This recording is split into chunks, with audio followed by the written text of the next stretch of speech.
Good morning प्रिय बच्चों। Boys के टॉपिक में एक बार आपका फिर से स्वागत है। अपन का चल रहा था रूल नंबर 3 और रूल नंबर 6। रूल नंबर 6 में पॉइंट नंबर 2 कंप्लीट हो गए। नंबर 1 तो पढ़ा आपने वर्ब से B1 से शुरू होने वाले वाक्यों की पैसिव वॉइस बनाना। नंबर 2 पढ़ा आपने डू नॉट या डोंट से शुरू होने वाले वाक्यों की पैसिव वॉइस बनाना। प्रिय विद्यार्थियों, अब बात करते हैं पॉइंट नंबर 3 की। प्रिय विद्यार्थियों ध्यान से देखते हैं पॉइंट नंबर 3। यदि एक्टिव का वाक्य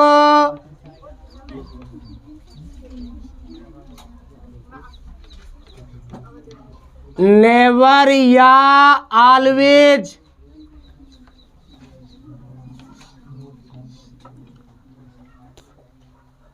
यदि एक्टिव का वाक्य नेवर या ऑलवेज से प्रारंभ हो तो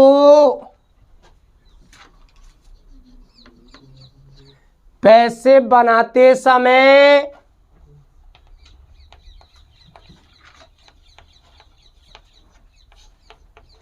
निम्न वाक्य रचना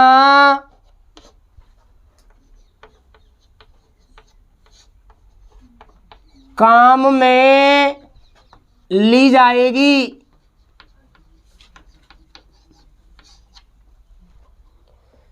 प्रिय विद्यार्थियों, रूल नंबर 6 का पॉइंट नंबर तीसरे की बात करते हैं। तीसरा पॉइंट कह रहा है यदि एक्टिव का वाक्य नेवर या ऑलवेज से शुरू होता है तो पैसिव बनाते समय निम्न वाक्य रचना काम में ली जाएगी। आपको विदित है कि आपने पढ़ा था जब एक्टिव का वाक्य B1 से शुरू होता है तो पैसिव बनाते समय कौन सी रचना काम में लेते हैं? Let plus object plus B plus B3 plus other. प्रिय विद्यार्थियों, ये पैटर्न कब काम में लेना है? जब एक्टिव का वाक्य किससे शुरू हो? B1 से। इसी नियम को अपन ऑलवेज या नेवर से शुरू होने वाले वाक्यों में सेट करते हैं। बिल्कुल यही रूल है। ऑलवेज और नेवर से यदि वाक्य शुरू होते हैं तो आपको यही रूल काम में लेना है। एकमात्र इसमें अंतर है तो क्या है? बी से पहले आपको नेवर या ऑलवेज का प्रयोग कर देना है। B1 से शुरू होने वाले का पैसिव का सूत्र क्या है? Let plus object plus B plus verb की थर्ड फॉर्म प्लस अदर। अब रूल नंबर 6 का तीसरा पॉइंट ये कहता है यदि एक्टिव का वाक्य ऑलवेज या नेवर से शुरू होता है तो आपको उसमें कौन सी रचना काम में लेनी है पैसिव बनाते समय? तो पैसिव बनाते समय आपको यही रचना काम में लेनी है। इसमें एकमात्र थोड़ा सा बदलाव करना है। वो बदलाव है बी से पहले ऑलवेज या नेवर का प्रयोग कर दिया जाएगा। सूत्र को देखते हैं। Let plus object plus never oblique always plus B plus B3 plus other. ये पैटर्न आपको काम में लेना है। कब लेना है? जब एक्टिव का वाक्य ऑलवेज या नेवर से प्रारंभ हो। इन दोनों में कंपेयर करके देखो, एकमात्र अंतर क्या है? जब वाक्य वर्ब से शुरू होगा, B1 से शुरू होगा, तो late plus object plus B3 plus other काम में लेना है। और जब वाक्य ऑलवेज या नेवर से शुरू होगा तो यही पैटर्न काम में लेना है, सिर्फ बी से पहले नेवर और ऑलवेज जोड़ दिया जाएगा। बात करते प्रिय विद्यार्थियों, बंधुओं वीडियो को ध्यान से देखें और एंड तक देखें। अगर वीडियो को अपन अधूरी देखते हैं तो अपनी समझ में कुछ भी नहीं आता है। प्रिय विद्यार्थियों, रूल नंबर 6 का तीसरा पॉइंट है, इसको रिफाइन करके देखते हैं। फॉर एग्जाम्पल की चर्चा करते हैं। Always take the healthy food.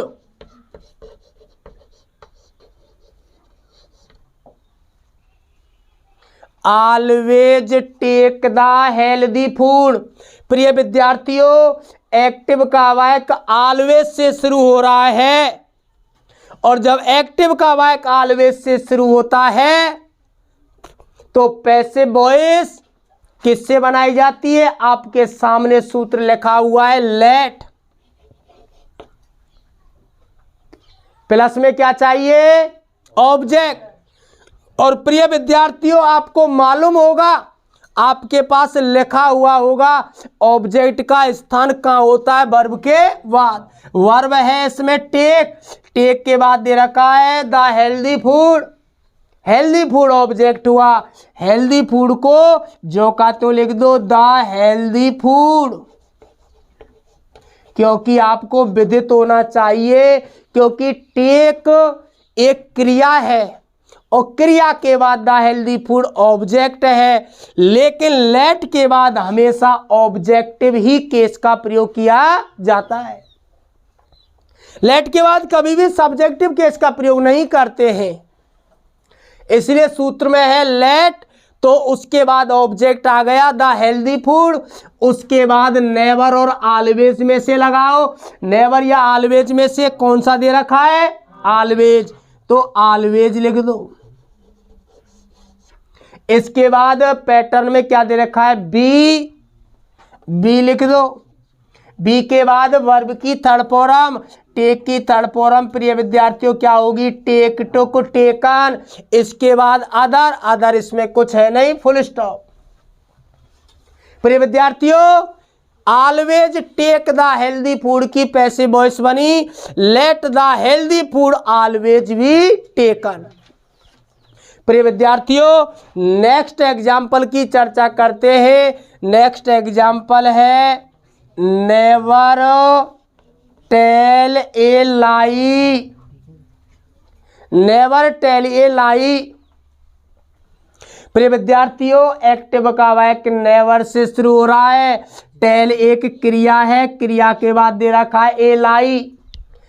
Pattern use करेंगे, लेट प्लस में ऑब्जेक्ट हुआ ए लाई, प्लस में नेवर हुआ क्योंकि वाक्य नेवर से शुरू हो रहा है, प्लस में बी के बाद वर्ब की थर्ड फॉर्म, टेल की थर्ड फॉर्म प्रिय विद्यार्थियों क्या बनेगी? टोल्ड।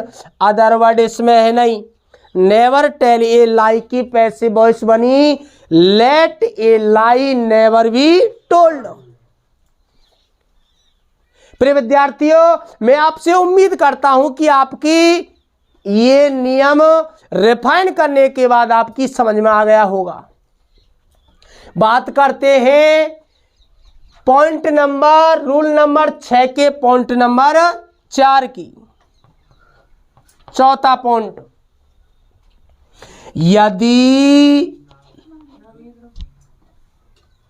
रूल नंबर चौथे पॉइंट की बात करते हैं, 6 जो रूल नंबर चल रहा है उसका पॉइंट नंबर है चौथा, और चौथे पॉइंट में प्रिय विद्यार्थियों नोट करते हुए चलेंगे। रूल नंबर चौथा, यदि एक्टिव का वाक्य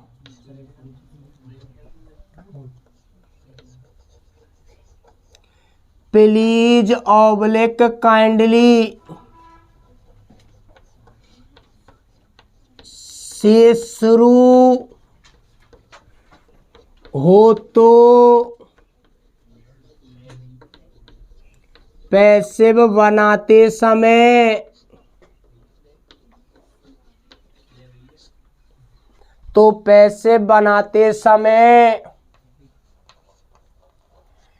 निम्न वाक्य रचना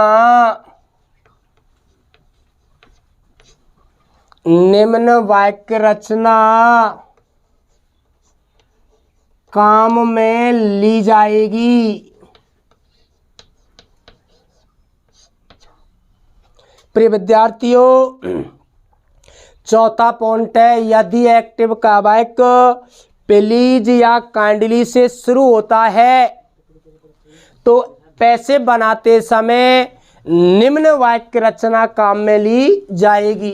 अब प्रिय विद्यार्थियों, आइए देखते हैं वाक्य रचना कौन सी है।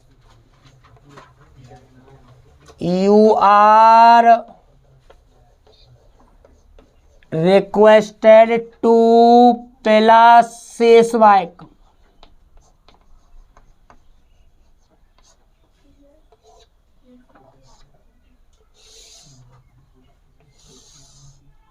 You are requested to plus शेष वाक्य। प्रिय विद्यार्थियों, ये किसका है? प्लीज और काइंडली से शुरू होने वाले एक्टिव के वाक्यों का पैटर्न है।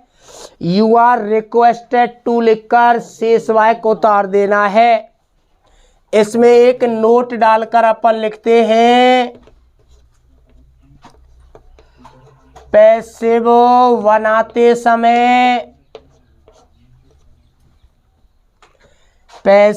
बनाते समय प्लीज ऑब्लिक काइंडली हट जाते हैं। प्रिय विद्यार्थियों, प्लीज और काइंडली को हटा देंगे, बाकी के शेष शब्दों को यू आर रिक्वेस्टेड टू के साथ जोड़ दिया जाएगा। आइए चर्चा करते हैं एग्जाम्पल की।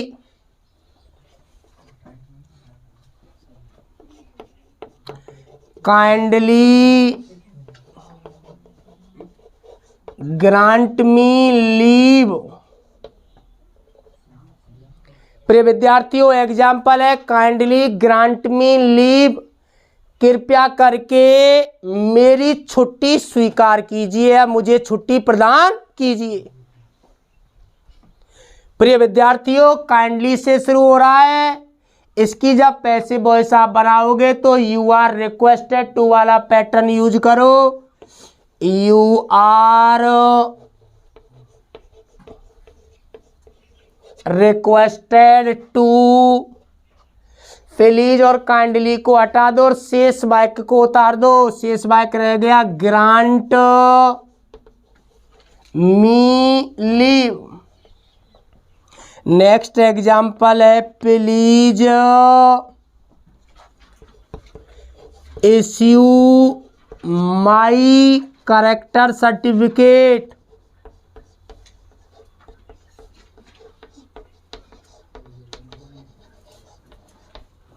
Please issue my character certificate, please से शुरू हो रहा है। You are requested to, please हट गया, रह क्या गया, issue my character certificate. Next example है, please keep it in mind.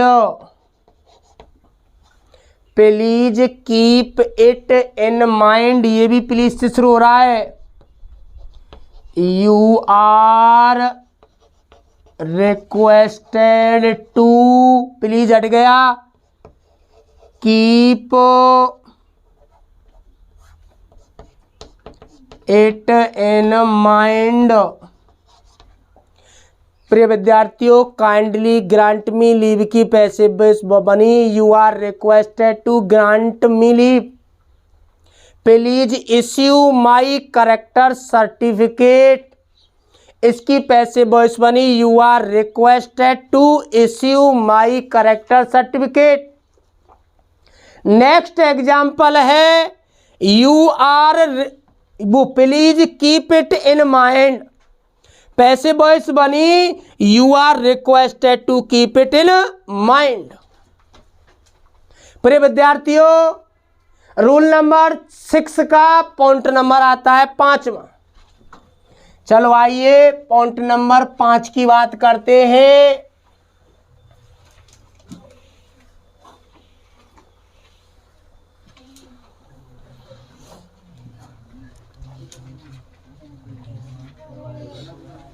यदि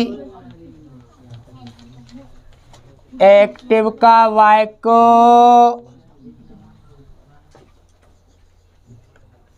लेट से प्रारंभ हो तो, यदि एक्टिव का वाक्य लेट से प्रारंभ हो तो पैसिव बनाते समय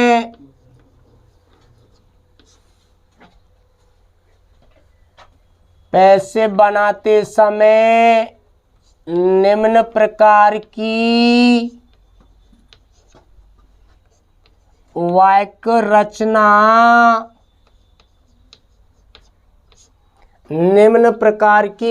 रचना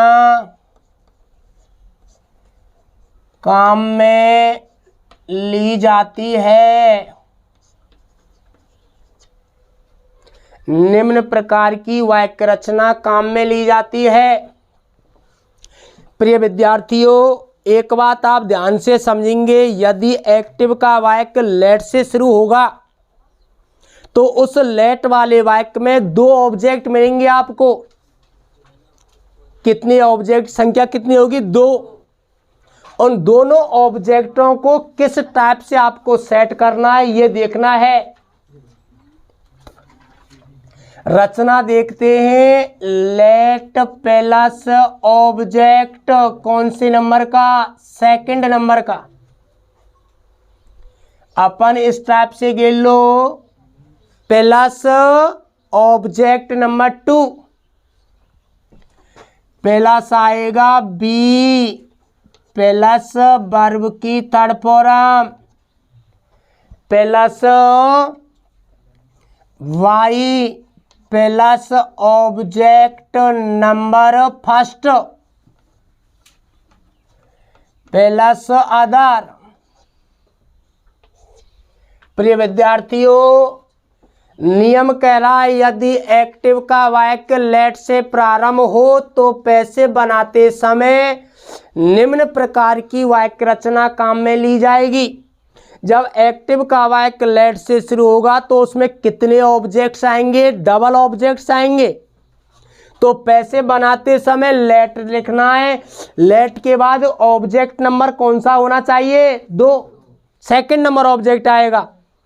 उसके बाद आएगी बी, उसके बाद वर्ब की 3rd फॉर्म और उसके बाद बाई लगा के ऑब्जेक्ट नंबर 1st और उसके बाद अदर।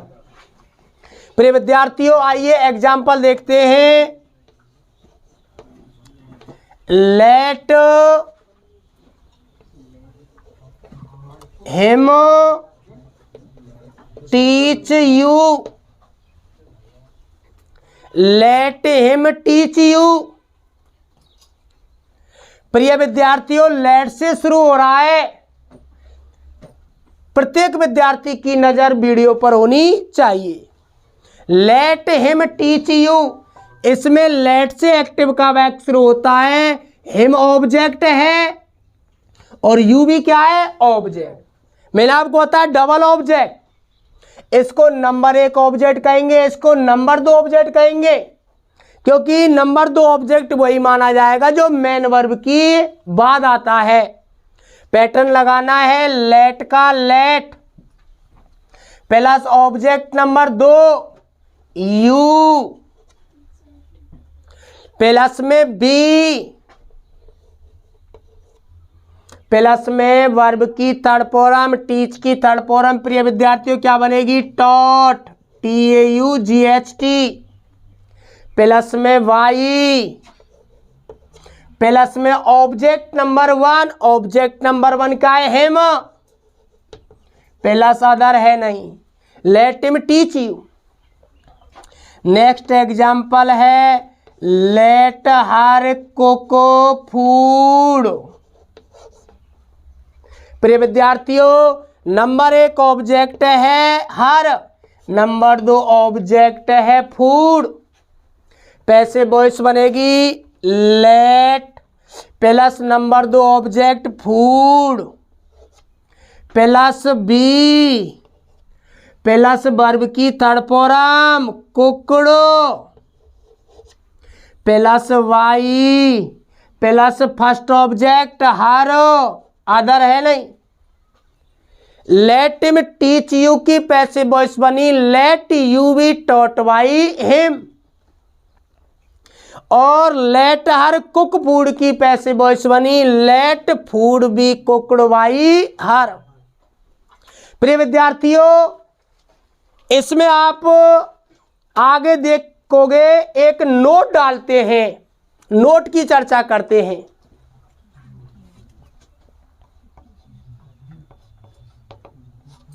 यदि लेट के बाद अस या देम ऑब्जेक्ट्स आते हैं तो इन्हें